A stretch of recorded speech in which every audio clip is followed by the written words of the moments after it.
Oke, baik. Tes 1 2 3. Oke, selamat sore. Sebelumnya saya ucapkan Assalamualaikum warahmatullahi wabarakatuh. Oke, terima kasih pada kesempatan sore ini kita kembali berjumpa secara online ya untuk melaksanakan perkuliahan untuk mata kuliah studi kelayakan bisnis. Oke, semoga kalian semua dalam keadaan sehat walafiat, tidak ada kurang satu apapun, dan selalu dalam lindungan Allah Subhanahu wa Ta'ala. Oke, itu yang kami harapkan. Oke, baik, pada kesempatan sore ini kita akan melanjutkan diskusi kita untuk mata kuliah studi kelayakan bisnis pada minggu lalu ya, maksud saya, di mana minggu lalu kita sudah berdiskusi tentang konsep-konsep dasar daripada studi kelayakan bisnis. Oke, baik. Nah, untuk kali ini kita akan masuk ke tahapan-tahapan di dalam studi kelayakan bisnis. Untuk itu langsung saja saya tampilkan untuk slide presentasinya. Oke. Jadi minggu lalu kita sudah menjelaskan, tunggu sebentar ya.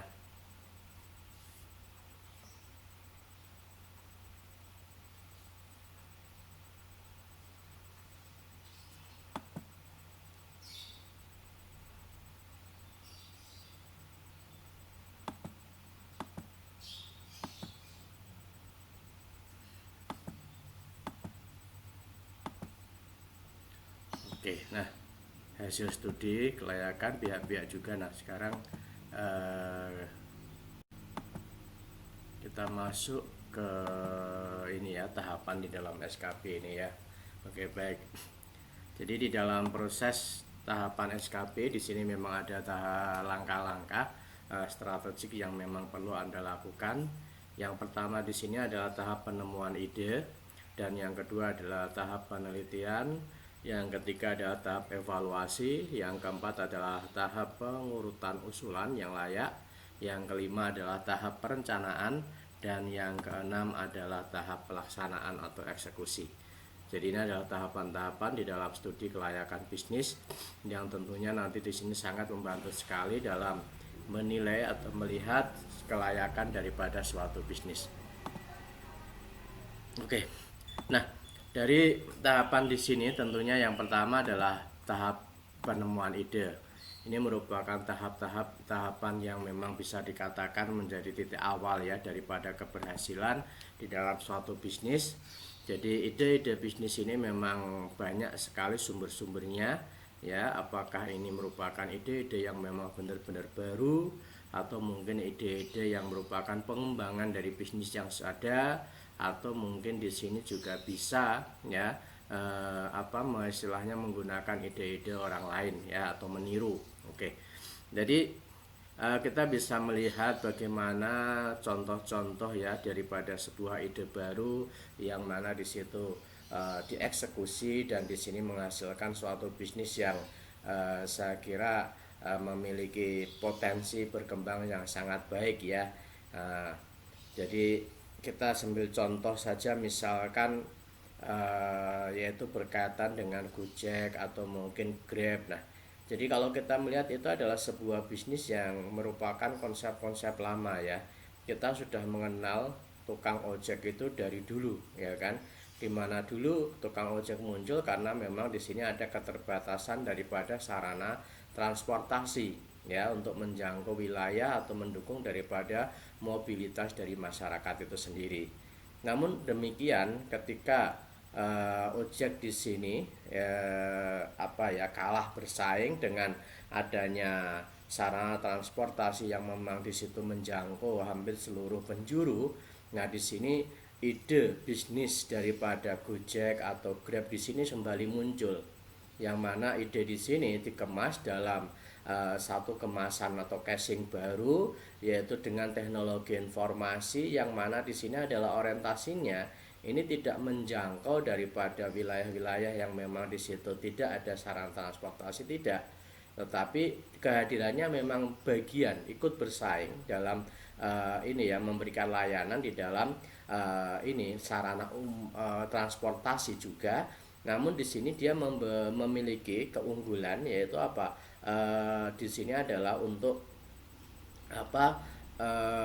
istilahnya kecepatan ya, kecepatan dalam memberikan pelayanan, apalagi di kota-kota besar yang mana di situ kepadatan daripada lalu lintas di sini menjadi problem tersendiri. Nah, sehingga dengan kehadiran daripada ojek online di sini ternyata mampu memberikan solusi. Nah, jadi di situ tampak bagaimana sebuah ide ini muncul karena memang ini merupakan sebuah bisnis lama kemudian dikelola kembali dengan menggunakan teknologi informasi yang ada. Oke.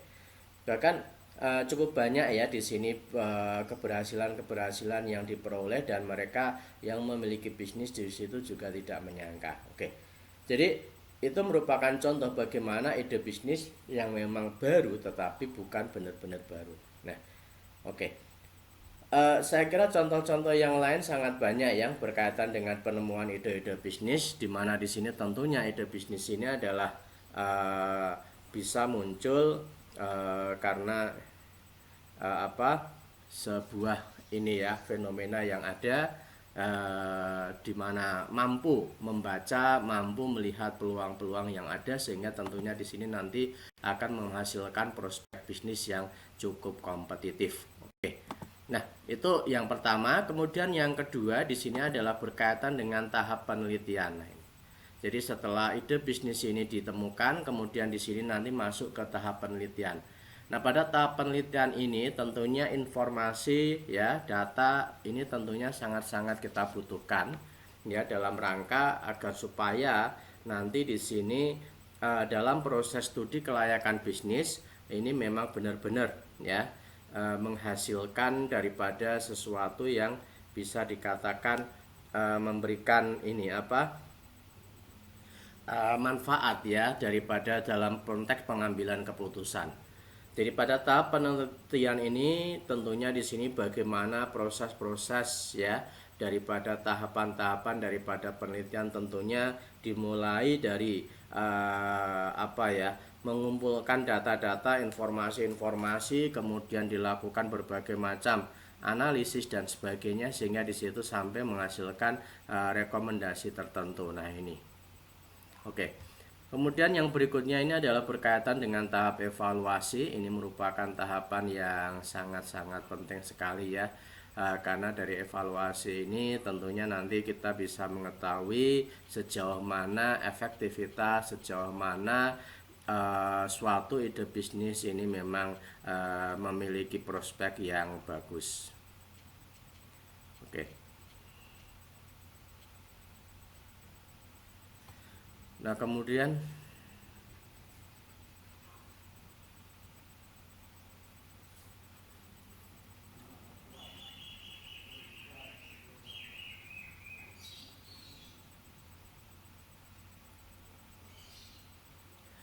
pada tahap berikutnya adalah tahap pengurutan usulan yang layak.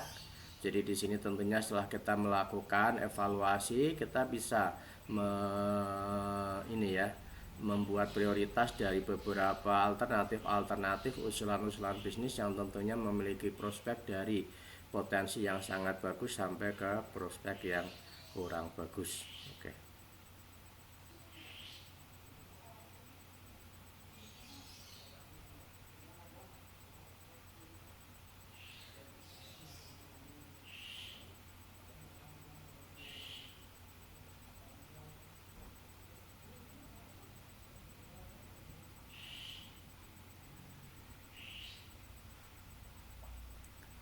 Oke, kemudian untuk yang lainnya ini adalah berkaitan dengan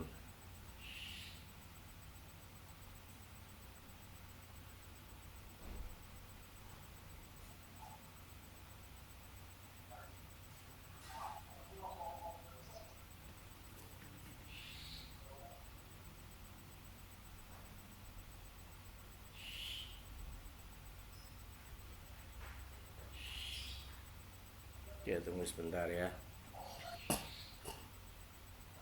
Jadi untuk tahap berikutnya setelah tahap pengurutan usulan yang layak, di sini juga ada tahap yang lain yaitu berkaitan dengan tahap rencana pelaksanaan dan untuk tahap yang terakhir adalah tahap pelaksanaan. Nah, jadi ini merupakan tahap-tahap dalam studi kelayakan bisnis ya.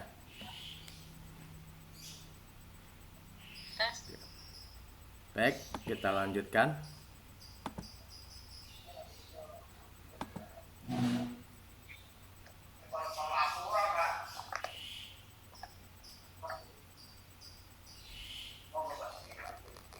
Pak Tohir belum bergabung, Mbak ya.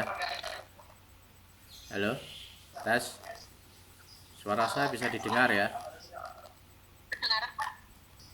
Halo, tes.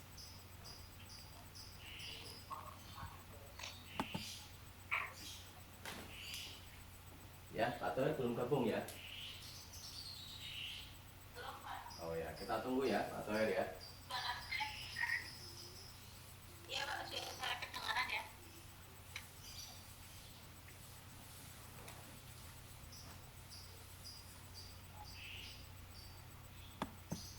Oke, baik. Nah, kita lanjutkan. Kita masuk ke aspek-aspek ya. Jadi kalau tadi adalah tahapan-tahapan di dalam studi kelayakan bisnis. Nah, sekarang kita masuk ke aspek-aspek di dalam studi kelayakan bisnis. Nah, di sini ada banyak aspek ya yang memang perlu diperhatikan ketika kita menyusun studi kelayakan bisnis, di mana aspek yang pertama adalah berkaitan dengan aspek pasar dan pemasaran, kemudian aspek teknis ya, kemudian ada juga aspek yang berkaitan dengan manajemen, kemudian di sini juga aspek sumber daya manusia, aspek keuangan. Nah, ini adalah merupakan aspek-aspek di dalam studi kelayakan bisnis, dan termasuk di sini aspek lingkungan industri juga ya. Oke. Sangat banyak di sini ya, ada aspek yuridis ya, aspek lingkungan. Nah, ini oke, baik.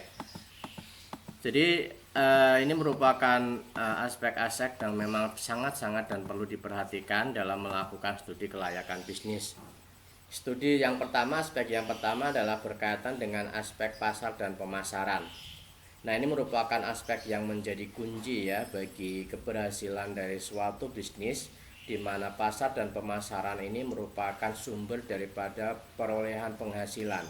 Di mana ketika kita memiliki ide bisnis, kemudian kita memiliki pasar dan mampu memasarkan produk daripada yang kita hasilkan, baik itu berupa barang atau jasa, tentunya di sini akan memberikan penghasilan atau pendapatan bagi perusahaan itu sendiri atau bagi kita. Nah, ini. Nah, terkait dengan aspek pasar dan pemasaran, di sini hal yang penting adalah permintaan pasar. Jadi bagaimana tingkat atau volume daripada permintaan pasar dari produk yang kita hasilkan, apakah barang atau jasa. Ini. Jadi produk di sini tentunya memang sesuai dengan produk yang memang kita hasilkan. Ya, jadi nanti di sini apakah ini berupa barang atau jasa. Nah, ketika permintaan pasar ini tinggi, maka tentunya di sini perusahaan harus mampu memenuhi daripada permintaan pasar yang tinggi, sehingga di situ kesempatan daripada pasar di sini akan lebih terbuka. Oke. Sedangkan untuk yang kedua adalah peluang pasar.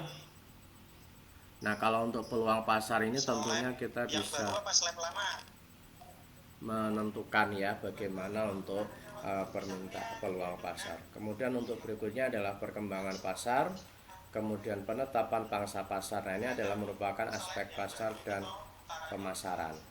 Kemudian yang lainnya ini adalah berkaitan dengan aspek teknis.